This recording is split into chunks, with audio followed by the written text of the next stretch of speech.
राजस्थान की राजनीति में नई हलचल मच गई है। मुख्यमंत्री भजनलाल शर्मा की अगुवाई में हुई कैबिनेट बैठक ने कई अहम फैसले लिए हैं। इनमें प्रवासी राजस्थानियों के लिए अलग विभाग बनाने का फैसला भी शामिल है। वहीं मंत्री जोगाराम पटेल ने मीडिया से बातचीत में बताया कि ये कदम राज्य को विकास के रास्ते पर तेजी से आगे ले जाएंगे। उन्होंने जोर देकर कहा कि ऐसे निर्णय दुनिया भर में बसे राजस्थानियों को अपनी जड़ों से जोड़ने का मजबूत प्रयास है। इससे लोगों को अपनी मातृभूमि से लगाव बढ़ेगा और राज्य में तरक्की में उनका योगदान भी मजबूत होगा। अंतः उपचुनाव में मिली हार को लेकर भाजपा में गंभीर समीक्षा चल रही है।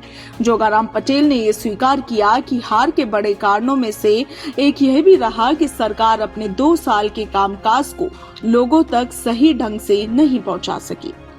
इस दौरान जोगाराम पटेल ने कहा कि पार्टी के अंदर इस पर गहन मंथन और चिंतन हो रहा है। इससे भविष्य की रणनीति मजबूत बनेगी और कमियां दूर होंगी। वहीं नरेश मीणा के चुनाव लड़ने के सवाल पर जोगाराम पटेल ने साफ कहा कि कोई भी उम्मीदवार चुनाव में उतर सकता है। भारतीय जनता पार्टी अपनी रणनीति किसी एक व्यक्ति के आधार पर तय नहीं करती। ये फैसला पार्टी की व्यापक सोच पर आधारित होता है। वहीं एसआईआर पर आप देखिए कि कांग्रेस ने आरोप लगाए हैं कि एसआईआर में धर्म के आधार पर नाम काटे जा रहे हैं। इस पर जोगाराम पटेल ने कड़ी प्रतिक्रिया दी और इन आरोपों को पूरी तरह से बेबुनियाद करार दिया।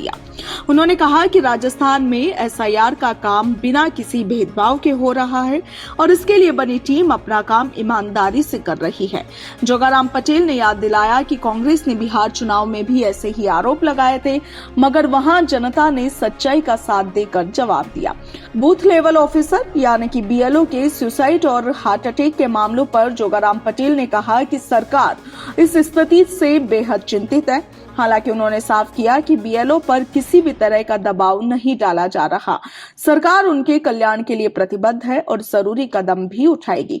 निकाय चुनावों से 2 बच्चों की बाध्यता हटाने को मुद्दे पर जोगाराम पटेल ने बताया कि कैबिनेट बैठक में फिलहाल इस पर कोई भी बात नहीं हुई है। ये भविष्य में देखा जाएगा। आप देखिए कि ये फैसले और ये बयान राजस्थान की राजनीति को नई ऊर्जा दे रहे हैं। विकास के साथ चुनावी सबक से भाजपा मजबूत होकर उभरेगी, ये भी जोगाराम पटेल ने कहा। Bureau report, Punjab Kesari, Rajasthan.